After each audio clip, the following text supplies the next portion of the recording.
어서 오세요. 반갑습니다. 안녕하세요. 형부와 결혼한 처제이자 아내입니다. 제 소개가 조금 애매하지만 사실입니다. 제 남편은 원래 제 쌍둥이 언니의 남편 즉 형부였습니다. 남편은 언니와 중고등학교 동창이었고 어릴 때부터 사귀기 시작해서 결혼까지 한 장수 커플이었습니다. 언니와 결혼한 후에도 행복하게 잘 살았습니다. 그리고 얼마 지나지 않아 언니 뱃속에는 조카가 생겼습니다. 그렇게 그냥 평범하고 행복하게 결혼 생활을 이어가고 있었습니다. 어느 정도 배가 불려왔을 때쯤 언니는 육아휴직을 하였고 평일 낮에는 혼자 집에 있었습니다. 집에서 낮잠을 자고 있는데 도둑이 들었고 그 도둑은 자고 있던 언니에게도 몹쓸 짓을 하고 가버렸습니다.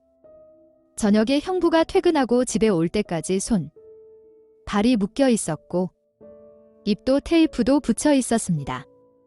그리고 하혈을 하고 있었습니다. 놀란 형부가 실신한 언니를 데리고 급히 병원에 갔지만 아기는 유산하였고 언니의 건강 상태도 안 좋았습니다.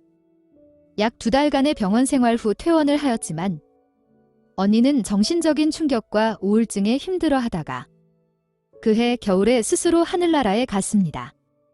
온 가족이 모두 다 힘들고 슬퍼했지만 특히 형부의 그 표정이 아직도 잊혀지지 않습니다. 장례식 이후로 형부는 아무렇지 않은 듯 지내는 것 같았지만 퇴근 후 집에서 술로만 살고 있었습니다. 한참 지난 후 범인이 잡혔다는 연락을 받았지만 형부는 가보지 않았습니다. 이미 의미가 없다며 선처 없이 죗값을 다 받았으면 좋겠다고 하고 전화를 끊었다고 하였습니다. 가끔 엄마가 만들어주신 반찬을 들고 형부네 집에 가면 거실도 안방도 전부 예전 그대로였습니다. 다만 작은 방에서 형부가 지냈습니다. 그 방 안에는 먹다 남은 안주들과 소주병들 그리고 언니 사진뿐이었습니다. 갈 때마다 청소 및 깨끗이 치우고 오지만 다음번에 가보면 또 똑같이 되어 있었습니다. 그렇게 1년이란 시간이 지나고 언니 기일에 형부가 저희 집으로 왔습니다. 어느 때보다 환하게 웃으며 들어왔지만 얼굴은 많이 변했고 몸은 왜소해졌습니다. 저희 엄마가 형부를 안으시며 자네라도 잘 지내야지 왜 이러고 있냐고 하시며 펑펑 우셨습니다. 그날 이후 엄마의 반찬 심부름을 더 자주 가게 되었습니다. 그리고 결국 대학원생이었던 저는 형부네 집에서 자취를 하게 되었습니다. 형부의 술방은 제 방이 되었고 형부는 다시 안방에서 지내게 되었습니다. 한동안은 밖에서 술을 마시고 들어왔지만 어느 순간부터는 일찍 술도 안 먹고 들어오셨습니다. 그 시간에 맞춰서 저녁을 준비하였고 낮에 학교 안 가는 날이면 밀린 빨래와 청소도 하였습니다. 그리고 베란다에 꽃 화분도 사다 놓았습니다. 형부는 저 덕분에 집으로 퇴근하는 길이 덜 슬퍼졌다며 고맙다고 하였습니다. 그렇게 2년이라는 시간이 지났습니다. 어느 순간부터 형부보다는 오빠라고 부르게 되었습니다. 그 아파트 단지 내에서는 언니에 대한 소문을 다 알고 있기에 처제와 형부라고 부르며 다니기에는 주변 눈치가 좀 보였습니다. 그러다 제가 졸업을 하고 취업을 하면서 제가 다니는 회사 근처로 형부가 이사를 갔습니다. 좀 더 편하게 출퇴근을 하라며 형부의 배려였습니다. 언니와 살던 집을 비우고 나가면서 형부가 많이 울기는 하였지만 그래도 이제는 언니를 보내줘야 할 것 같다며 이사를 결심했다고 하였습니다. 그러면서 이제 취직도 했으니 좋은 남자 만나서 시집가라고 하였습니다. 있고 싶을 때까지 지내도 되니 독립하려고 하지 말고 결혼자금 및 저축하라고 하였습니다. 형부는 다른 사람 만나실 거냐고 물었더니 세상에 언니는 단 한 명이라며 생각이 없다고 하였습니다. 제법 많은 시간이 지났는데도 아직도 20대 후반인데도 언니만을 생각하는 형부가 고맙기도 하였지만 안쓰럽기도 하였습니다. 그리고 이런 멋진 사랑을 받았던 언니가 부럽기도 하였습니다.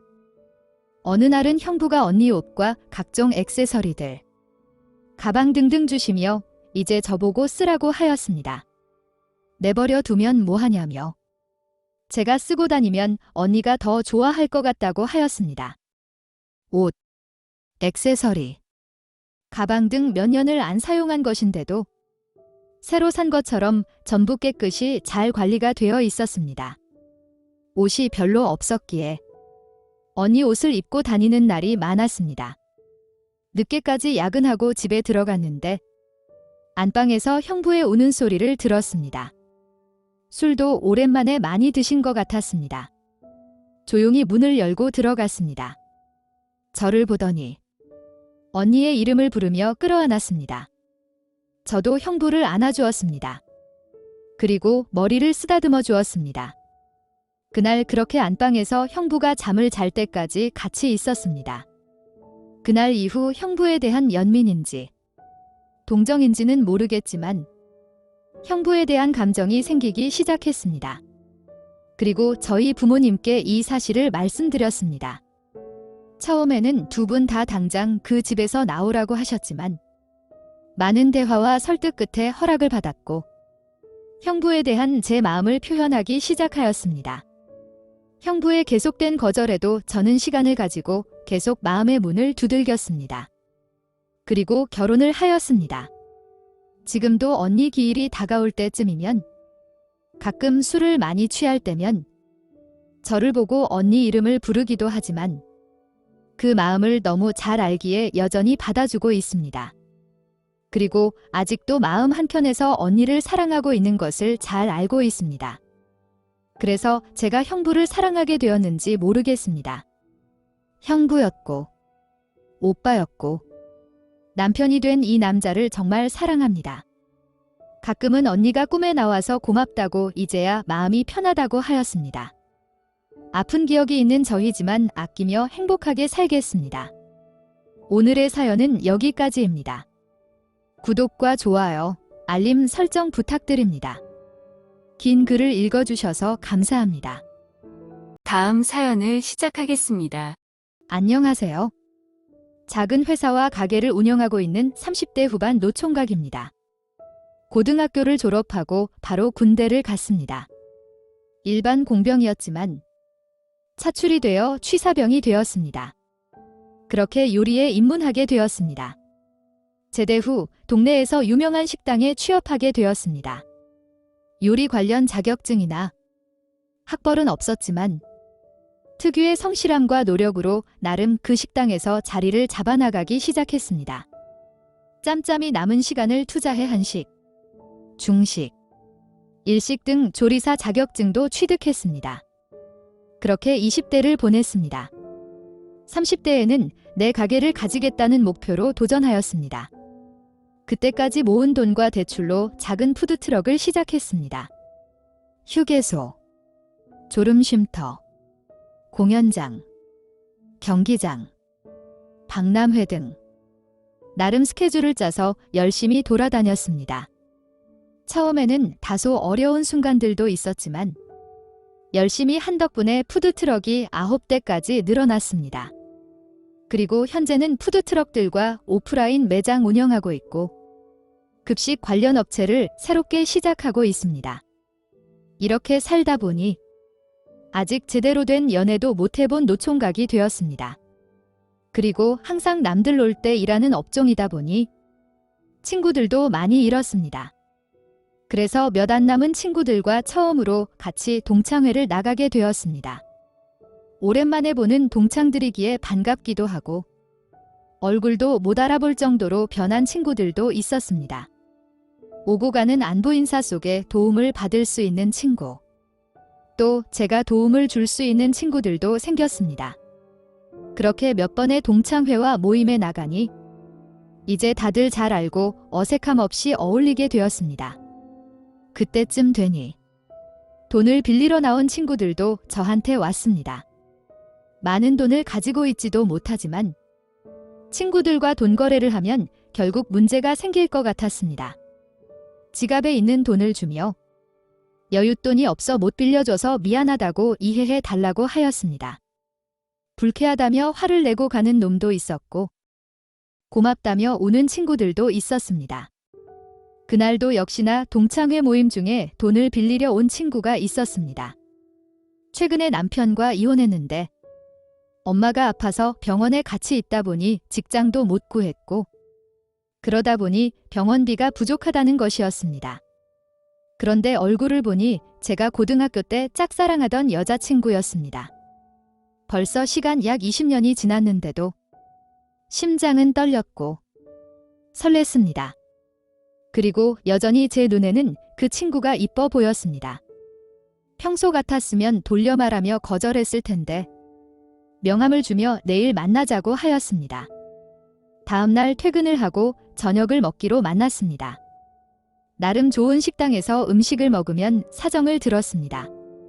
필요하다고 했던 돈만큼을 이미 뽑아서 그 자리에 나갔고 밥을 먹으며 빌려주었습니다. 그 일 이후로 자주 연락을 주고받고 지내게 되었습니다. 그리고 제 가게에서 일할 수 있게 도와주었습니다. 그 후에는 새로 내는 가게 지점장으로 일할 수 있게 해주었습니다. 그러면서 자연스럽게 연애를 시작하게 되었습니다. 나이가 있다 보니 결혼 이야기를 하였지만 아픈 상처가 있어서 그런지 나중에 했으면 좋겠다고 하였습니다. 이해할 수 있었고 기다려줄 수 있었습니다. 하지만 시간이 지나면서 연락이 안 되는 경우가 많았고 가끔은 며칠씩 일을 쉬는 경우도 있었습니다. 그러다가 사건이 터졌습니다. 그날도 갑자기 몸이 안 좋다며 일을 못 나온다고 연락이 왔고 새로 내는 가게이기에 제가 직접 가서 서빙 및 조리를 하였습니다. 그렇게 일을 하고 있는 매장에서 시끌시끌한 것이었습니다.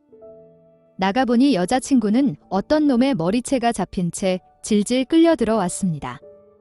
일단 여자친구부터 구하고 어떻게 된 거냐고 그놈에게 물었더니 오히려 저한테 자기 마누라랑 놀아난 게 너냐고 소리치는 것이었습니다.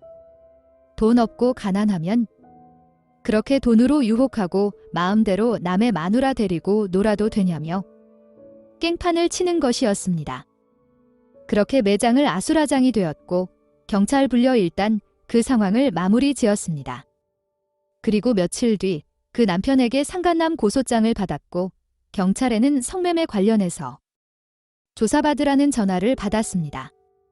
경찰서를 가보니 엄마 병원비라며 빌려준 1,000만 원은 결혼을 전제로 사귀기 시작하면서 안 갚아도 된다고 하였는데 성매매 대가로 준 돈으로 둔갑이 되어 있었습니다.